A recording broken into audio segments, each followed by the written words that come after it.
Relatos del lado oscuro. Fantasmas. Seres extraños. Sucesos inexplicables. Perversidad humana. Historias que otras mentes prefieren ignorar.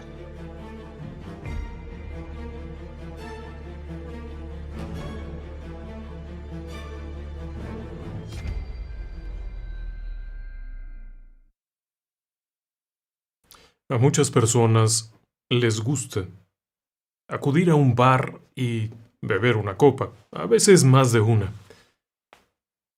Pero ciertamente, aquello debe de tener alguna gracia. El asunto es que te apartas de tu mundo cotidiano, vas allá, encuentras un lugar fuera de tu entorno, tranquilo, donde tomarte una cosa, donde platicar con un cantinero, o inclusive donde ver un espectáculo, escuchar música. Vamos. A lo largo de los años, los bares, las cantinas, las tabernas han cumplido diferentes funciones. Quizá por ello, las personas han acudido buscando algo que comer, algo que beber, un espacio tranquilo, un lugar silencioso, y eso ha llevado a que estos sitios, de alguna manera, se conviertan en parte del día a día de ese individuo, y al final de la vida, quizá, el lugar donde quieren estar. No lo sé de cierto, pero hay muchas historias locas acerca de lugares así. Déjeme que comience por un lugar en México. Lo voy a llevar a Saltillo, Coahuila.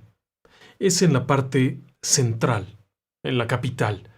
Saltillo es la capital del estado de Coahuila y en la parte del centro se encuentra la Plaza de Armas. Es un lugar bonito. Conserva algunos edificios antiguos, aun cuando no todos son antiguos porque algunos fueron renovados en los años 60. Hay uno en particular que tiene muchísimas historias. En general, la ciudad está llena de historias. Tiene 440 años de fundada, imagínese usted. Allí pasó de todo, durante la Revolución Mexicana. Ahí atrás de ese edificio principal que se ve, Francisco I. Madero dio un discurso que por poco se lo llevan y lo meten a la cárcel. Luego por allá cerca, estuvo otro personaje histórico que organizó una revuelta, vamos, hasta Pancho Villa estuvo aquí. Y hay un testigo de todo eso, del lado izquierdo. De ese edificio grande que usted ve del lado izquierdo, hay un edificio ahí que actualmente es la Facultad de Ciencias Sociales, si estoy en lo correcto. Es la Universidad Autónoma de Coahuila. Es una universidad pública, pero es una gran universidad y el edificio es muy bonito. Aun cuando no es exactamente una joya colonial, es un edificio bonito. Y tiene muchas historias interesantes. De hecho, si usted entra al edificio, notará que hay cosas ahí dentro extrañas. Pero sobre todo, si usted trabaja en ese lugar, se va a dar cuenta que hay algo más de lo que usted se imaginaba. Porque en ese edificio del que le estoy hablando, espantan. Sí. Y es que este edificio tiene un montón de cosas. Oficialmente se construyó alrededor de 1780. Bueno, no exactamente ese edificio, pero comienza a haber ahí un edificio. Antes de eso había unos corrales. Después de 1780, este lugar se convierte alrededor de 1810 en el edificio que actualmente vemos, es decir, que esto tiene 200 años. Y fue muchas cosas. Desde oficinas, casa, casona, lo que usted quiera y mande. Pero ahí viene algo interesante, y es que en 1867 durante algún tiempo fue el Ateneo Cultural. Aquí llegaban las personas que querían estudiar arte, música, lo que fuera. Después de eso, siguió adelante siendo varias cosas, como que no era un edificio muy afortunado. Aun cuando estaba en pleno centro, aun cuando estaba cruzando la calle de la plaza de la catedral, no era muy afortunado. Más o menos en 1900, un gringo lo compra. Un hombre de Estados Unidos compra el edificio e instala un hotel. Le llamó Hotel Plaza. Y se volvió importante inmediatamente. La gente que venía de los Estados Unidos, puesto que está cerca de la frontera, buscaba el Hotel Plaza. Y se alojaban ahí, encontraban buena comida, habitaciones Dentro de lo normal, encontraban un espacio más o menos seguro en un México muy, muy convulsionado. Aunque todavía no estallaba la revolución, no era un lugar muy tranquilo. Pero el lugar fue prosperando. Le estaba yendo muy bien. Era el centro de reunión de las personas de la sociedad de Saltillo de aquel entonces. Le estoy hablando de 1905, 1906, quizá hasta 1908 por ahí. Las personas de los alrededores, empresarios, rancheros, ganaderos, incluso los comerciantes importantes que venían a México, iban al plaza. Le estaba yendo bien. Excepto por un detalle. La Revolución Mexicana. Sí. Estalla la Revolución Mexicana. Se arma la bola. Y si bien Saltillo, como tal, no sufrió demasiado los embates de la Revolución, la realidad es que el Hotel Plaza, cada vez que algún caudillo llegaba, se quedaba en el hotel. Y ocupaba todo el hotel. Y ya sabe usted que a los caudillos no les gusta pagar las deudas. Así es que aquello no funcionó y al final del día, aquel pobre gringo se fue y dejó su hotel ahí y finalmente lo vendió. Una vez que lo vendió y alrededor de los años 20 tempranos, el viejo Hotel Plaza se convirtió en el Jockey Club. Ah, sí. Saltillo de los años 20 tenía su propio Jockey Club.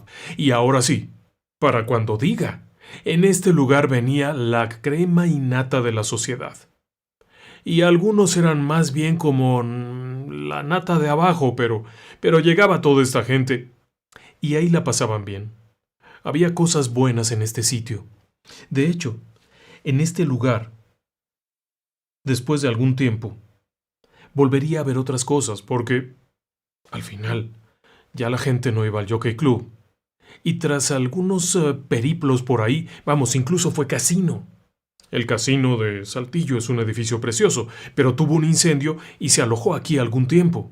Jugadores, cosas así. Vamos, fue pasando de una cosa a otra, pero el Jockey Club se prolongó durante algún tiempo.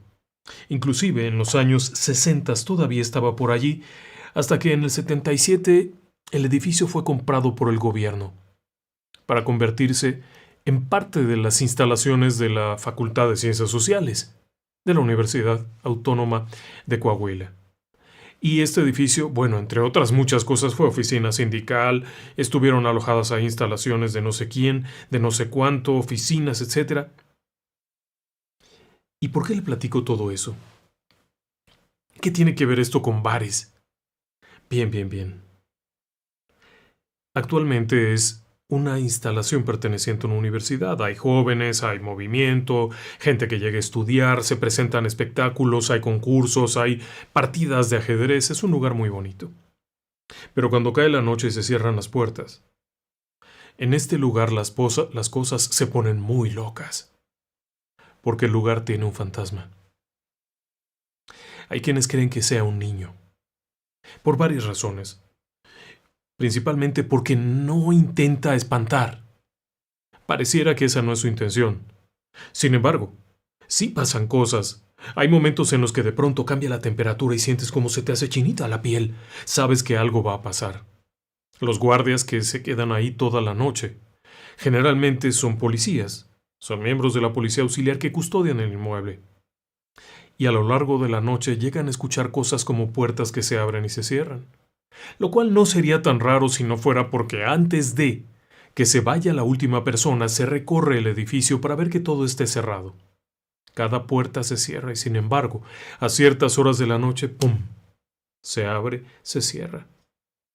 Después viene aquello otro. Escuchas como que alguien juega. Oyes una pelota que rebota. Pero no hay nadie. Obviamente no hay nadie. Y luego está lo otro, como que juegan con canicas. No es el sonido clásico de que dejan caer canicas. Esto es diferente. Se oye como que ruedan.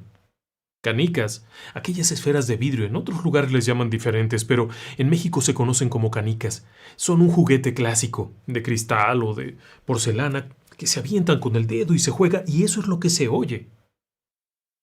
Pero además de eso, también hay momentos en los que las cosas se pueden poner muy feas.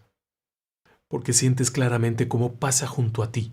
No lo ves, pero pasa junto a ti. Y antes fue peor. Porque en los años 40, en los años 50, cuando estaba aquí el Jockey Club, era bien sabido que solo no eran ruidos, sino que también se veía. Hubo quienes aseguraron haber visto al niño. De pronto, caminando por un pasillo, salía la cabecita, como asomándose, viendo.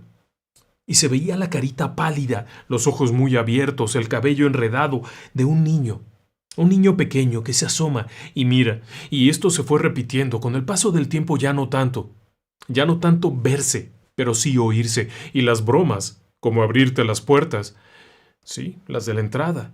La puerta principal se cierra por dentro, cada noche. Se coloca un pestillo, se coloca un candado, se colocan algunas cosas, puesto que hay computadoras, archivos, hay cosas ahí interesantes. Y sin embargo, de pronto, ¡pum!, se abre la puerta, aun cuando no haya viento. Pero quizá lo más incómodo es cuando de pronto, al caer la noche, alguien te pica las costillas. Alguien te hace así. Y obviamente no ves nada. El lugar durante muchos años ha estado embrujado. Y no sería sino hasta los años 80, 90 que habría alguien que dijo creer, saber quién era el fantasma. En aquella época, una mujer aseguró que el fantasma era el de su hermano y contó la historia. En 1905, el pequeño tenía 5 años, había nacido con el siglo. 1900 tenía 5 años. Su familia llegó al Hotel Plaza y era un lugar que visitaban por alguna razón. Hay quienes dicen que era un hijo de una empleada, hay quienes dicen otras cosas. La persona contó que su hermano y su familia llegaron al Hotel Plaza a comer. Pero hubo un problema. Y es que el niño, al estar comiendo pollo, de pronto, un huesecillo se le fue a la garganta, se le atoró y murió asfixiado. Ahí en ese edificio que ahora mismo le hemos estado mostrando y con todas estas historias, ahí quedó el niño muerto. Fue una tragedia.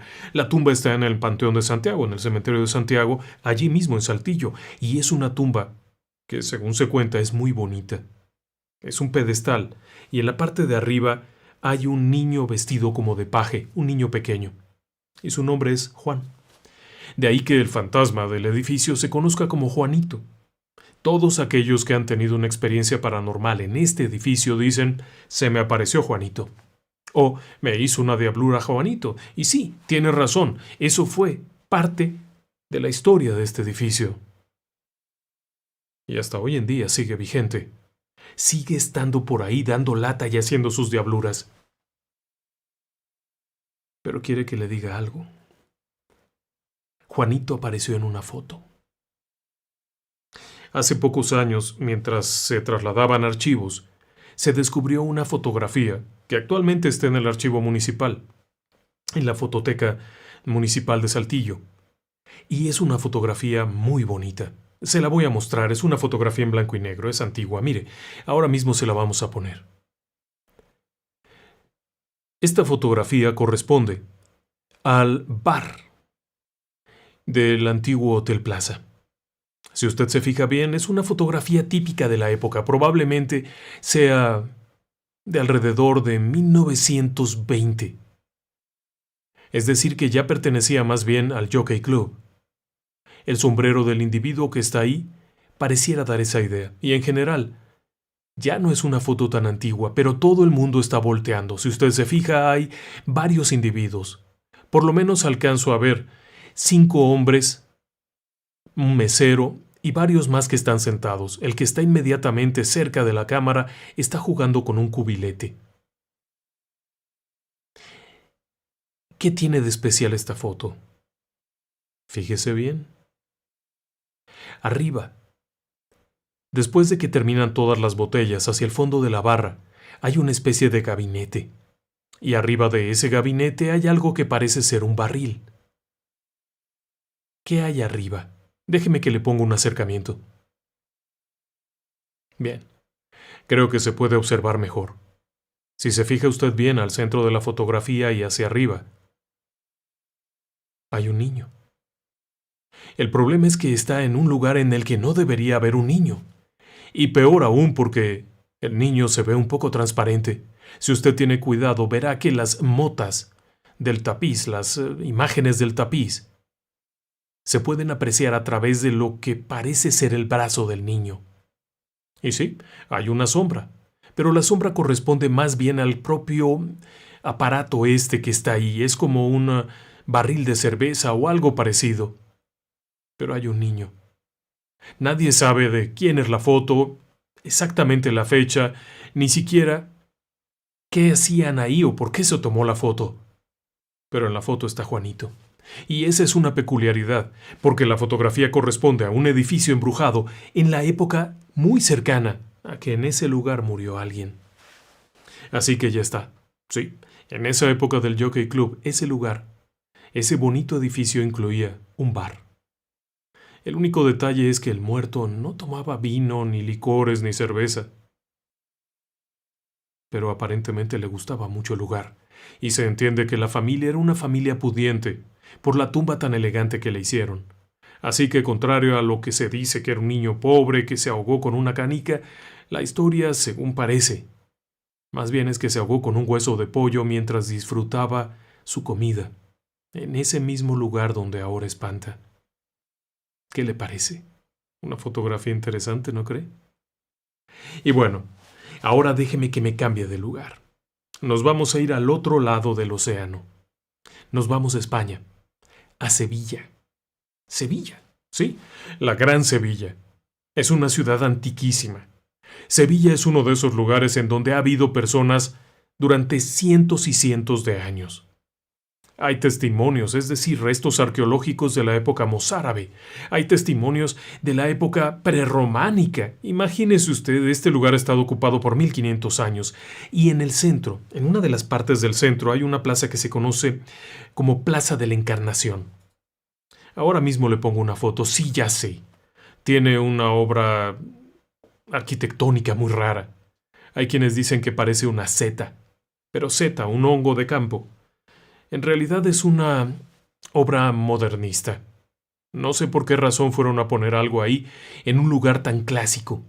Pero bueno, dejando de lado la obra artística aquella, cerca de ese lugar hay una callejuela. Es un callejoncito que se conoce como la calle de Arguijo. Es uno de esos callejones clásicos que tienen muchísimos años. Algunos de los edificios que están ahí son del siglo XVII. Y ese lugarcito en particular que se ve, que tiene esos tolditos, es como una fonda. Y es efectivamente un restaurante. Y es uno de esos lugares que tiene muchísima historia y que ha invitado a personajes de la investigación paranormal como Iker Jiménez, Carmen Porter. Bueno, cualquier cantidad de investigadores han estado allí, en ese lugar. Está dentro de lo que se conoce como la Milla Dorada de los Fantasmas. Y es que en esta zona, casi todos los edificios tienen un fantasma o varios fantasmas. Y este no es la excepción. Déjeme que le ubique un poco atrás en el tiempo. En el año 2001, ese mismo edificio iba a ser sometido a una restauración y a una readaptación. Lo iban a modificar para alojar un nuevo restaurante. El edificio estaba en buenas condiciones, pero había que hacer cambios, modificarlo, lo que fuera. El detalle es que, cuando llegan los trabajadores, se dan cuenta que algo no está nada bien con este edificio, porque muy pronto les empiezan a pasar cosas. Y les empiezan a pasar cosas a cualquier hora del día. No se imagine usted después de la madrugada, nada de eso. Un trabajador está haciendo algo con una herramienta, jalando cables, cortando, lo que fuera, haciendo un agujero con un taladro, deja su herramienta. Camina para preguntar algo o para traer otra cosa, y cuando vuelve, su herramienta no está. La buscan por todas partes, preguntan y no aparece. Sin embargo, después de un rato, cuando ya fue a conseguir otra herramienta y regresa, resulta que la herramienta está exactamente donde la había dejado. Y después comenzaron a pasar las otras cositas, las que eran un poquito más incómodas, como el sentir esta especie de ola de frío que te invade, que te pasa. Y sientes ese cambio. Sevilla es muy caliente. Es una ciudad caliente, y en pleno verano de pronto se te caía la temperatura que empezabas a echar vaho. Vaporcito. Era muy raro. Y luego estaba esto otro. Las pisadas. Las pisadas fuertes de alguien. Este edificio es un edificio antiguo, tiene entrepisos antiguos, así es que cuando alguien camina se oye el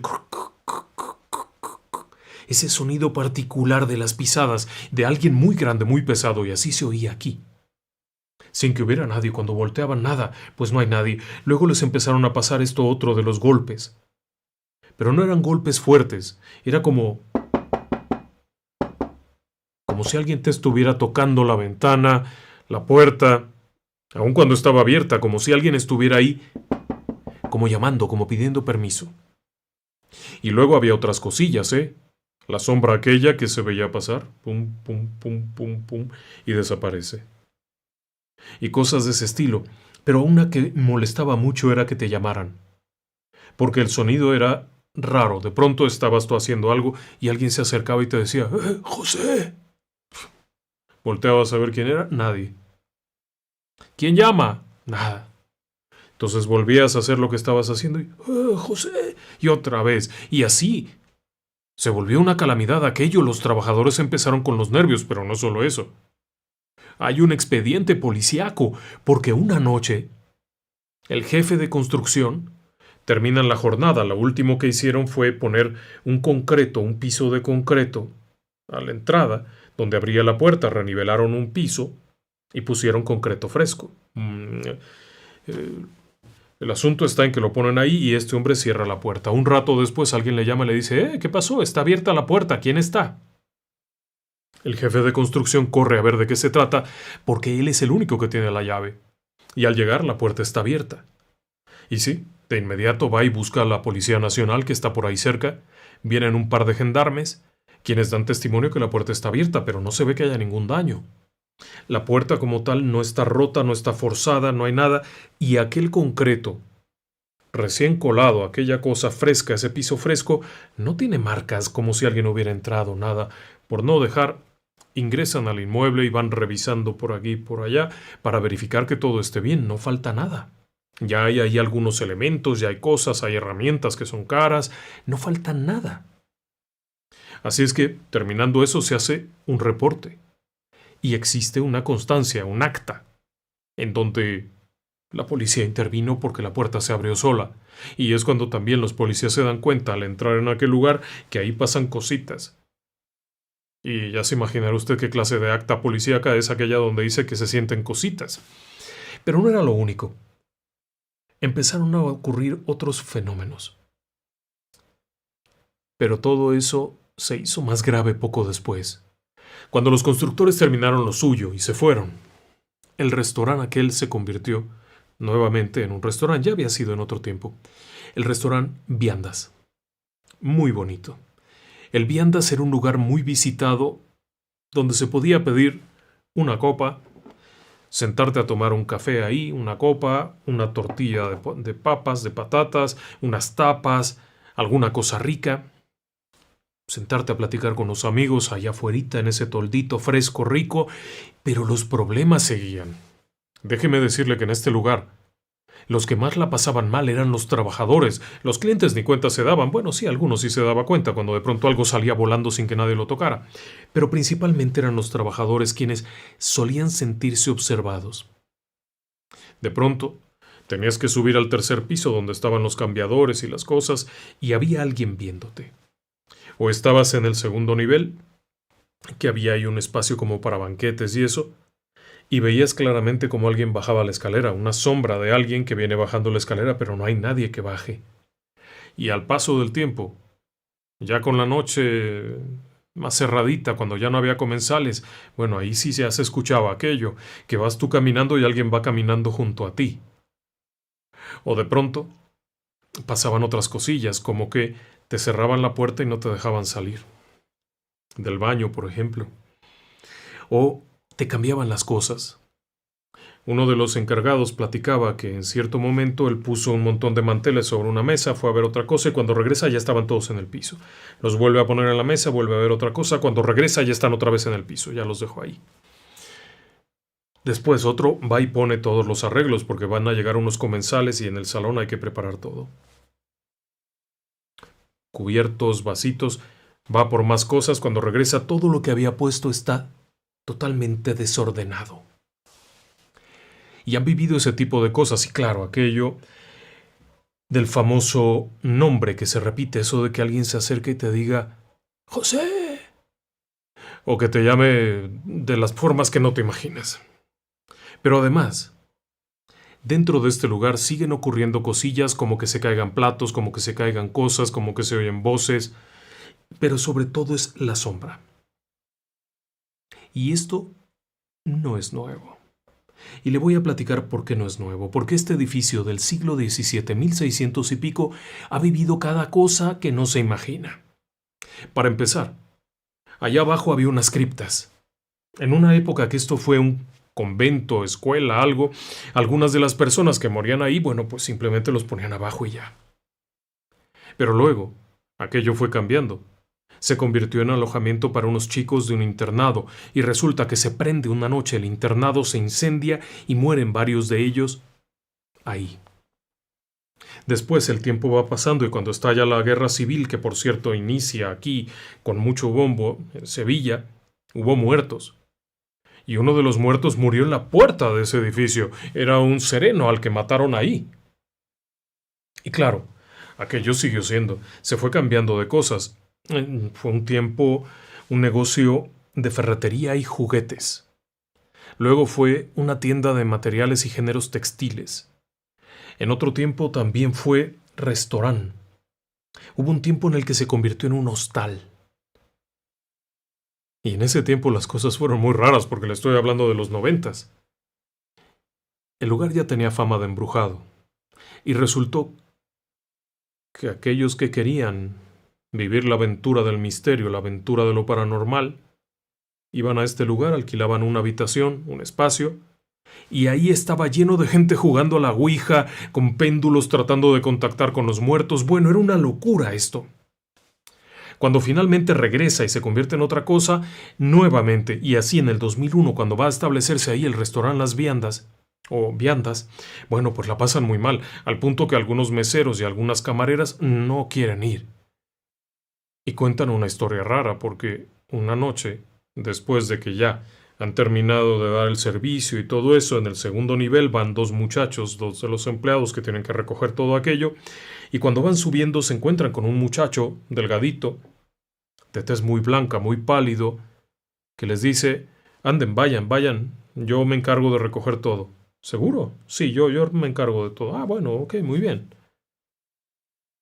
Un momento después, uno de los empleados regresa y efectivamente todo está recogido, pero han sido instantes, unos minutos. Es que raro, ¿cómo le hizo si estaba solo y era muy delgadito y mover todo esto? Bueno, cuando van a entregar las llaves, le comentan a la dueña, oiga, el muchacho que vive arriba nos echó la mano acomodando todo eso, a ver si le agradece de alguna forma, porque muy amablemente, el muchacho que vive arriba no vive nadie. No, pero el muchacho que vive arriba bajó a ayudarnos. No, arriba no vive nadie. Y seguían con aquello. Y los ruiditos, como si hubiera arriba jale y no hay nadie. Esto llegó a tal punto que, como le decía al principio, gente de la talla de Iker Jiménez llegaron allá a visitar el lugar, a investigar. Con equipitos, con cosas, con sensores de presencias, con equipos electromagnéticos, etcétera, cámaras, infrarrojos, y resulta que esto, lejos de ayudar a que lo que hay ahí se fuera, lo potenció. Y empezó un poltergeist de te rompo platos, te rompo vasos, te empujo, te jalo, te hago, me aparezco de pronto frente a ti. Aquello fue una locura. Hasta el punto en el que hay quienes dicen que cuando cerró puertas Viandas, el restaurante Viandas, fue por tanto espanto. Es difícil saberlo, actualmente es otro restaurante, no le voy a decir el nombre por respeto a los dueños, pero cualquiera que vaya a Sevilla sabe dónde es. Y saben también por qué espantan. Un detalle que poca gente sabe es que en 1995, un muchacho delgado, pálido, de aspecto muy blanco, se quitó la vida ahí. Después de una noche de fiesta, después de quién sabe cuánta cosa, llegó y se colgó en el tercer nivel. Vivía ahí.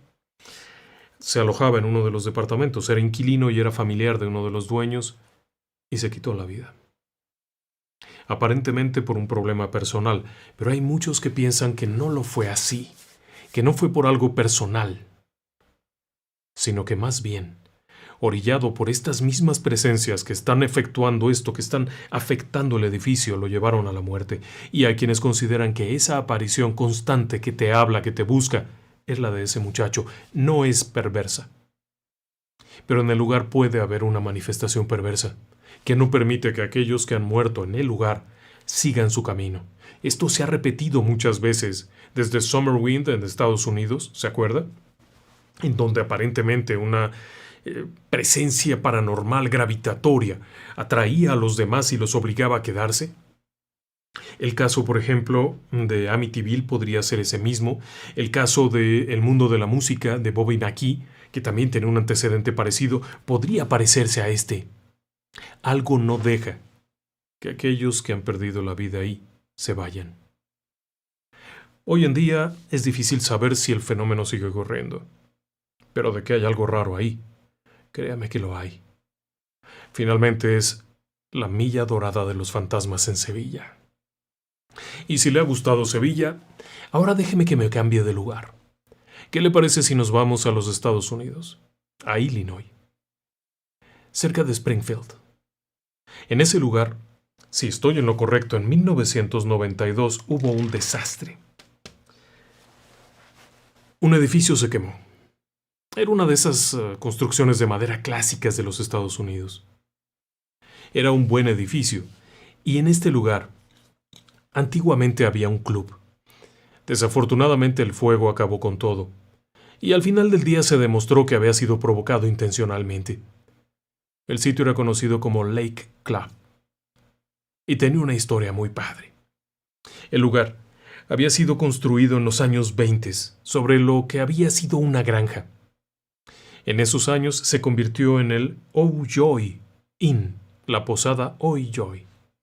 Y era un lugar agradable, las personas iban allá a comer algo, iban allá a ver alguna cosilla. Y con el paso de los años fue cambiando. Fue perdiendo un poco de auge y entonces se convirtió mejor en una pista de patinaje.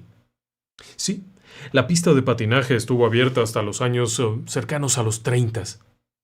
Era algo novedoso, te prestaban los patines. Y además también había clases de patinaje y había música, lo que resultaba en algo muy agradable. Las personas disfrutaban de estar allí. En 1933, el lugar, sin embargo, tuvo que cambiar nuevamente, y esta vez se convirtió en el llamado Peacock Cabaret. Nuevamente, música, copas y un pequeño detalle. Este lugar siempre navegó entre el bien y el mal, porque durante los años de la prohibición, aquí se podía uno echar sus alipuses. Si usted quería beber una cerveza que no fuera cerveza de raíz, este era el lugar. Si quería tomarse una cosa fuerte, un whisky o algo, aquí lo había. Cuando termina la prohibición, el negocio ya no fue tan bueno y por eso fue cambiando. Cuando en los años 30 se convierte en el Peacock, tenía un plus. También había juego ilegal. Pero no era muy bueno y no gustó tanto, y es cuando en los años 40 se convierte en un lugar diferente. Es cuando se convierte en el Lake Club, el club del lago. Y entonces sí, se vuelve un club de elegancia y de distinción. Algunos decían que era como si hubieran traído un pedacito de Nueva York a Springfield. En este sitio llegaban artistas de la talla de Ella Fitzgerald. En este lugar estuvo actuando Mickey Rooney, Bob Hope y muchos otros músicos, cantantes, bailarines, hombres del espectáculo pasaron por este lugar. En los días de espectáculo se llenaba a reventar. Había una especie de cantina con un barman, en donde las personas se acercaban y platicaban un rato, comentaban, luego empezaba el espectáculo, luego había baile, había comida, había muchas cosas. Fueron años tremendos para este lugar. La gente realmente venía con gusto, pero eso no es todo. Atrás, cruzando una puertita, también había un garlito, un lugar donde se podían jugar cartas, pool, maquinitas, apuestas ilegales. El negocio era por todas partes, y aunque el lugar tenía fama de ser un sitio agradable, con muchos espectáculos, con grandes músicos. El verdadero negocio estaba atrás, en donde se manejaba el dinero ilegal. Fue pasando el tiempo, y ciertamente en este lugar las personas la pasaron muy bien. Pero alrededor de 1958, las cosas cambiaron dramáticamente. Un buen día llegó la policía y cerró el lugar. Resulta que había agentes infiltrados que habían estado siguiéndole la pista al asunto del juego ilegal.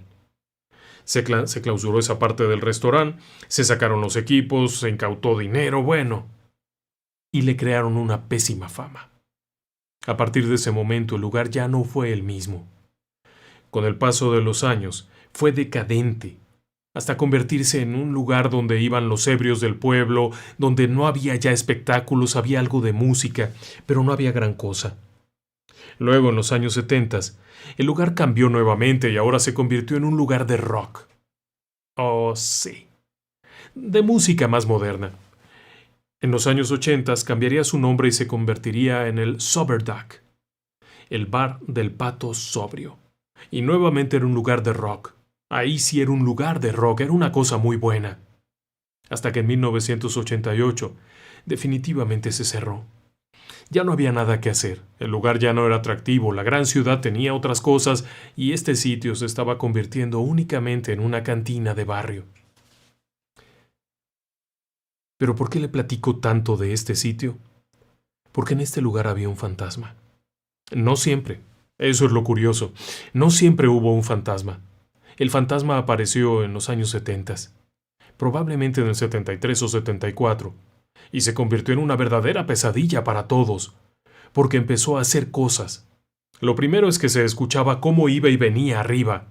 De pronto caminaba rápido, arriba, en la planta alta donde no había nadie. En otras ocasiones, el gerente del lugar, el hombre que lo manejaba, cuando se quedaba en una tarde o en una noche a revisar las cuentas y hacer anotaciones, se sorprendía cuando escuchaba un piano. Pero no había nadie que lo tocara. El piano estaba en otra parte, sin que nadie lo tocara, y de pronto se escuchaba aquella música, o te encendían todas las luces, o te prendían música, o simplemente te jugaban bromas pesadas. Por ejemplo, aquel día que está un barman preparando una bebida, no sé cuánto, y de pronto el vaso sale volando sin que nadie lo toque. Otro día una chica va muy contenta con varios vasos y uno de ellos se levanta y sale para allá. O aquello otro que te hacían. En la parte de los empleados, arriba, cuando iban a cambiarse, era una verdadera maldición, porque sentías que alguien te estaba viendo. Y sí, se llegaba a ver la sombra de alguien que estaba allí. Pero lo peor era agacharse, estarse arreglando las agujetas, levantar la cara y ¡pum! Frente a ti en un espejo reflejada aquí una especie de imagen de una persona, volteas y ya no hay nada. Era preferible ir siempre acompañado. Pero luego te hacían lo otro. Por ejemplo, alguien que entraba al baño. De los empleados principalmente. No podía salir, no lo dejaban salir, tocaba la puerta a todo el mundo, hasta que de pronto, ¡pum!, tranquila y pacíficamente se abría la puerta. Te apagaban las luces, te las prendían. Luego empezaron los empujones. Eso sí que era molesto. Que de pronto vas con una charola con un montón de vasos y cosas a una mesa y alguien te empuje, o sientes este paso, el frío increíble. De pronto el cambio era total, pero sobre todo en la parte de arriba. Al entrar a una cierta área, sentías el frío y sentías la necesidad de salir de ahí. Esto fue pasando, pero se volvió mucho más intenso alrededor de 1976 o 77. Por alguna razón, algo pasó que provocó que esto se volviera aún más intenso. Sillas que se movían, mesas que se caían, y fue cuando algunos de los visitantes de este lugar empezaron a darse cuenta que algo no estaba bien. Los meseros y el personal que trabajaba ahí ya lo sabían. Pero de pronto los clientes también empezaron a decir, oigan, esa mesa se movió sola. Oiga, esa silla se movió sola, y cosas de ese estilo. Como que intentaba comunicarse de alguna forma lo que ocurría ahí. Era una forma de poltergeist. Y entonces pasó aquello otro. En 1977, una de las chicas que estaba trabajando sube a bajar alguna cosa que estaba en una bodega. Cuando viene bajando de pronto, observa que hay algo en medio de un pasillo. Es algo raro, pero hay algo en medio de un pasillo y cuando se detiene y observa puede ver cómo se está formando la cara de un hombre. La cabeza completa. No tiene cuerpo, solamente es la cabeza de un hombre, de cabeza grande, con cabello muy blanco que se está formando allí en un pasillo y aquella chica, horrorizada, se queda petrificada cuando aquella voz, con una voz cavernosa de ultratumba, le dice: próximamente va a morir uno de los dueños. Y ¡fua! Desaparece. La chica se queda helada viendo aquello. ¿Cómo desaparece? Y no puede moverse hasta que alguien viene a tratar de ver qué pasó porque no bajaba con aquello. Y es cuando les dice. Los dueños de aquel momento se llevan el susto de su vida. Y se la pasan preguntándose cuál de ellos, porque había 2 dueños, eran socios. ¿Quién de ellos va a ser el primero en morir? ¿A quién se refería la aparición? Aquella aparición horrenda. Esa chica no volvió, por supuesto. Y esto siguió ocurriendo. Poco a poco se oían estos ruidos raros, estos golpes te azotaban la puerta, o simplemente a mitad de la tarde, cuando estabas preparando todo en silencio, no había todavía visitantes porque era un foro de rock, era por la tarde-noche. De pronto empezabas a oír cómo movían algo pesado arriba, subías a ver y no había nadie. Los dueños la pasaron muy mal, porque estaban esperando a ver cuál de ellos se moría.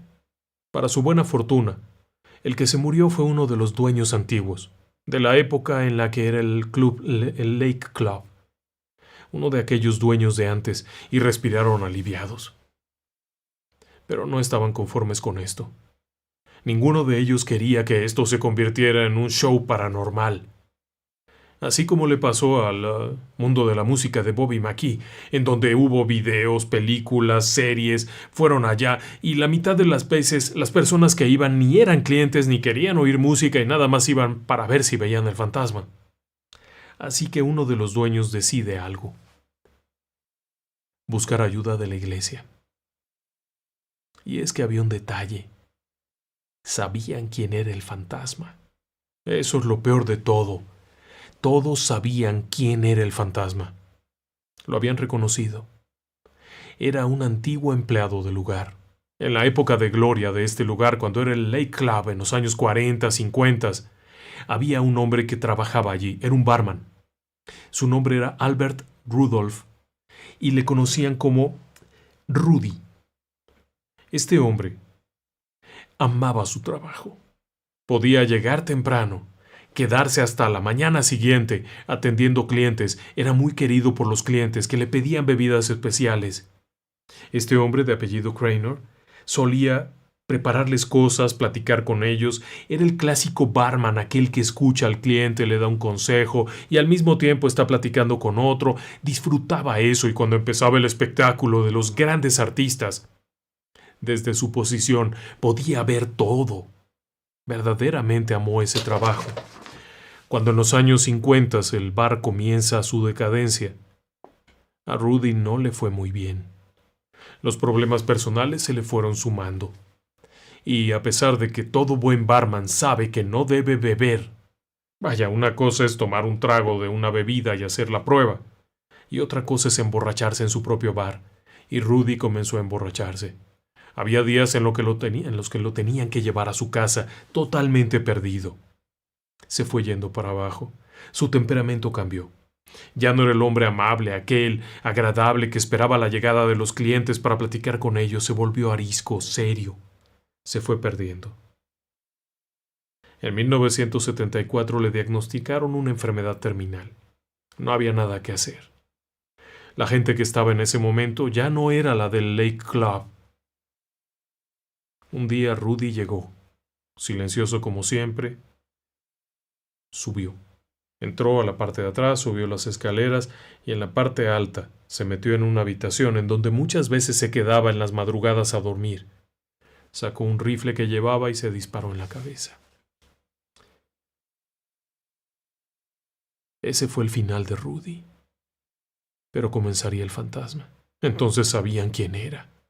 No había lugar para dudas, por lo que contactaron con la iglesia, y en un principio la iglesia ni se quiso meter en problemas ni nada. Pasaría un buen rato. En 1979 finalmente consiguió el dueño que un sacerdote fuera al lugar. Y apenas cruzar la puerta, identificó que había algo raro. Apenas llegar al lugar donde se había quitado la vida Rudy, sintió este escalofrío enorme. Solicitó permiso al obispo para realizar un exorcismo menor, un exorcismo de casas, para ayudar a que el espíritu a transitar hacia su otra existencia. Junto con otros 2 sacerdotes, el grupo de 3 sacerdotes recorrió habitación por habitación, haciendo oraciones, regando agua bendita, ayudando a que esta presencia,